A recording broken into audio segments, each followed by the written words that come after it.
This is Akashvani. In the program Spotlight, now we bring you a discussion on enhancing India's maritime trade capabilities. The participants are P. Manoj, economic analyst, and Diksha Saxena, Akashvani correspondent. Maritime trade is a key player in sustaining the world's economy. It enables the cost-effective transfer of goods from manufacturing plants to the consumers across the world. To discuss more on the subject, we are joined by Mr. P. Manoj, economy, maritime and trade expert. Mr. Manoj, welcome to the show. Thank you so much. Mr. Manoj, I would first like to talk to you about the maritime trade in Indian context. Could you please explain how the maritime trade is evolving in India? So let me first start off by saying that India has got a 7,500 kilometer long coastline, both on the western and the eastern coast. And more than 90% of India's trade, export-import trade by volume, goes by the sea route and more than 70% by value. To that extent, India's maritime sector plays a very, very critical role in supporting India's trade. And by trade also I mean the larger economy, because India is now looking at a 5 trillion economy going to 7 trillion. And if we want to become a very competitive economy, competitive on the global stage, on the products and the services that we provide, maritime sector plays a very, very critical role. Also, Mr. Manoj, I would like to understand from you what is the contribution of the maritime trade in the overall economy of the country. I would also request you to talk about the GDP and the numbers. So India's economy is growing at about 7 to 8%. So more than 90% of India's trade by volume moves by the sea. So ports play a very important role. So because most of these are sent and received through the Indian ports. So India's ports has got a capacity of about 1,600 million tons of cargo they can handle, both the 12 government-owned major ports as well as there are many private ports, whereas we are handling about 1 billion to be precise, a little more than 1 billion. So there is adequate buffer that we have. But when we talk in terms of growing the economy and growing the trade, we need, as we go forward, we need more ports, more infrastructure, more capacity. That is what the government is trying to do right now, because there is a huge expansion program being undertaken by the government, both at the central level as also many state governments, because they know the importance of the port sector to the Indian economy. So that way we are expanding both at the state level. State means coastal states that have a waterfront, and also center. Center holds 12 major ports. Now the 13th major port is now today, the foundation stone was laid by the Honorable Prime Minister today. So these are all going towards building India's port capacity, which is intrinsic to the trade. Mr. Manoj, since you spoke about the private ports, all of us are aware that government ports and the private ports. I would like to talk to you about the private ports, especially how important is the participation of private sector and private ports when it comes to the entire maritime industry and maritime trade, and how is the government trying to push forward more of private participation in the sector? The 12 major ports, they are owned by the government, but they are trying to become landlord ports, in the sense that landlord means the government will not be involved in the cargo handling operations. They will only be a landlord. They will do the basic infrastructure like breakwater and dredging, maintenance dredging to ensure that the channel and the berth have adequate depth and all that. In those things, private sector will not come. So what the cargo handling activities are being privatized, and for that they are inviting specialists in the field, top players in the industry.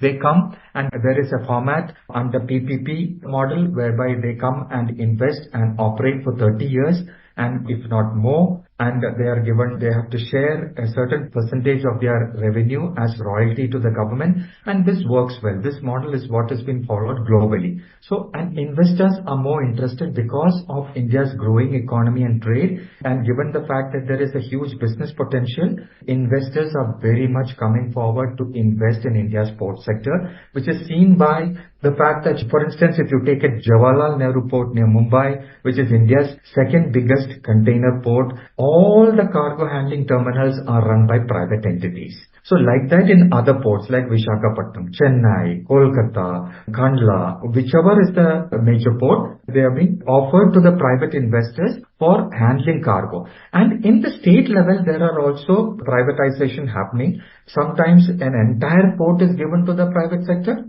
or like as I said, in the case of government-owned ports, some cargo terminals are being given to the private sector. And many of these projects, many of these tenders, if you look at it, they attract a lot of interest from bidders. I mean, you get 4 or 5 bidders in a tender, which is a reasonably big numbers to have. And they have come, and there are a lot of policy initiatives that has been taken. There is a model concession agreement which sets out the terms and conditions. Of course, in the initial stages, some many years ago, when we started out, we were at a learning stage. There were some issues and all that. But as we progressed, as we came to know about problems, as we faced problems, we rectified those problems, refined the documents, basis which it became more bankable, more lucrative for people to come and invest in the sector. So by and large, the stage Indian port sector has reached a mature stage where people are fairly comfortable investing in the Indian port sector. Mr. Manoj, now I would like to draw your attention or draw your focus to today's event in Maharashtra. The Prime Minister laid the foundation stone of Vadhavan Port. The cost of this project is around 76,000 crore rupees. Could you please explain how significant it will be in enhancing the maritime trade? This is going to be India's largest government-owned port. Let us keep aside Mundra. Mundra has got a little more capacity. It's a private port. But amongst India's union government-controlled ports, Vadhavan is going to be the largest in terms of capacity. It's not only about capacity, it is mostly a container port. Because a container cargo is the fastest growing cargo segment, where most of these consumer goods and FMCGs and many other parts and things like that are shipped, because it's a standardized container which can move seamlessly from sea to road to rail and to the customer's premises. So it is a multimodal thing. And Vadhavan's location, being a deep draft port with minimal capital dredging, because you don't have to, dredging is a huge cost for building a new port. But here you have a natural depth of 20 meters and it requires very less capital dredging, but maybe some maintenance dredging. Plus the fact that it is located offshore and it is located on the western coast. Western coast has traditionally been when you compare to the eastern coast, western coast is much ahead in terms of cargo handling, traditionally, historically, because the cargo moves to the northwestern hinterland, which is the major cargo consuming and generating areas. So Vadhavan's location, plus the fact that it is going to be linked to the India, Middle East, Europe corridor, which was announced last year, and also the international north-south transport corridor linking Russia and India, crisscrossing the land, sea, rail and all that. So if you look at it, I mean, you know the fact that the geopolitics currently is on a boil. The Middle East is on a boil these days because of conflicts. So nations that are involved in trade and in export-import and all that are looking at alternate trade routes. And in that, Vadhavan is going to play a key role because it is located in such a manner that cargo can come from India, go through Vadhavan and shipped to the nearest either Chabahar or some place from where it can get onto the land and then go by road or rail to the eventual destinations and also on the return leg. So Vadhavan is going to be positioned and it will also play a very, very critical role in India's search for alternate trade routes, not only for itself but also for other friendly nations who are looking at a safe passage without any problems for ships and for the cargo. Because you don't want to end up in a situation where you're going by ship and you have somebody who is firing at you, then your merchandise is at stake, there are a lot of crew whose life is at stake, the ship itself is carrying a lot of oil which will lead to disastrous consequences if it sinks and all that. So India that way is playing a key role in creating new trade routes, and for that Vadhavan is a very important project in that respect. Mr. Manoj, since you spoke about the security concerns, my next question was also on the same subject. So, what are the security concerns when it comes to maritime trade and especially maritime trade of India? When you look at it, I mean, you know about the Red Sea crisis, because as I said earlier, the geopolitical situation in the Middle East with a lot of conflicts, tensions and things like that going on every day. Rockets and things like that have been launched on the ships and all that. So it has become a real problem for India's trade because a lot of our oil cargo comes from the Middle East and Suez Canal. Even through the Middle East, we go into the Suez Canal, and Suez Canal is the kind of link to the Europe and all that. So now after the Red Sea crisis, ships are going a longer way to detour via the Cape of Good Hope. That leads to extra time. There are a lot of extra time involved in sending the goods because of that longer route. So India needs, for the strategic and security reasons, India needs an alternate trade route. And not only that, China is the factory of the world, and China is dominating the world trade. And India is trying to match up to China in terms of manufacturing. And we are trying our level best to make India a manufacturing hub. For manufacturing hub, just to de-escalate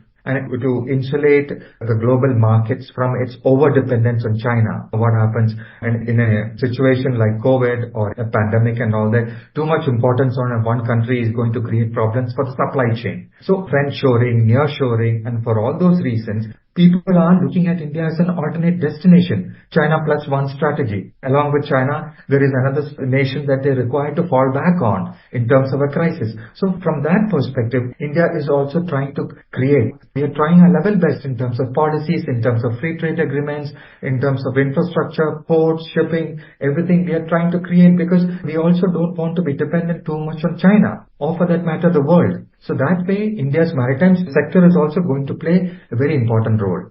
Mr. Manoj, you spoke about the diplomacy and relations and geopolitics. So this brings me to my next question. What role is the maritime trade, or how important is maritime trade when it comes to economic diplomacy? Maritime trade is critical in today's diplomatic era because, as I said, nothing moves because most of the cargo is coming by more than 90% is by the sea route only. So sea is a very big boon, and nations having coastlines are going to play a critical role. I often keep telling people that the importance of a coastline to a nation you will come to know only when you are a landlocked country and you are dependent on some other coastal country for your export-import needs. So that way countries, maritime nations know how important the sea, the coast is for them. So India been having a long coastline, and India's burgeoning economy, growing economy and trade. If we can leverage that with maritime, with other nations through free trade agreements and all that, it's going to be a win-win situation for all. I think, our External Affairs Minister, being a diplomat himself, he's a master in doing all these things because he knows the importance of the diplomacy in maritime. Lastly, Mr. Manoj, I would like to ask you how important it is to protect the Indian Ocean for maritime trade. Very briefly, if you could just explain this to us. If you look at the Indian Ocean, there are many countries in the Indian Ocean, joining the Indian Ocean, who are looking to India because India being a growing economy and the demography, the market, the size of the market, India itself is a huge market for many people. So these nations surrounding the Indian Ocean, they're also looking at India as an investment destination, not only for progressing their own economy and also creating employment for them. It's a huge opportunity for them to come and invest in India, where India will also gain because India also needs capital. India is also looking at attracting foreign capital into its manufacturing, into its economy. So where Indian Ocean countries can come and access our markets, it's a huge market for them in terms of products and services and all that. So they in turn come and invest, and we will also benefit from that investment because capital is a scarce commodity these days. So that way, if you look at it, it's a good opportunity for those countries that are in the Indian Ocean rim to come and invest and look at India as an attractive destination. And India is playing the role of a facilitator, as a fulcrum. Many people are coming. India is the most sought after destination now. If you look at it, there are many players. Every day you see investments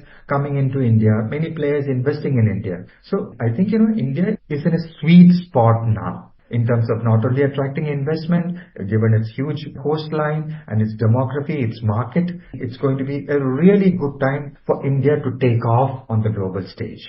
Mr. Manoj, you spoke at length about the subject and your explanation was very lucid. Thank you so much for sharing your insights on the subject and sparing your valuable time for Akashvani News. Thank you. You were listening to a discussion on enhancing India's maritime trade capabilities. The participants were P. Manoj, economic analyst, and Diksha Saxena, Akashvani correspondent.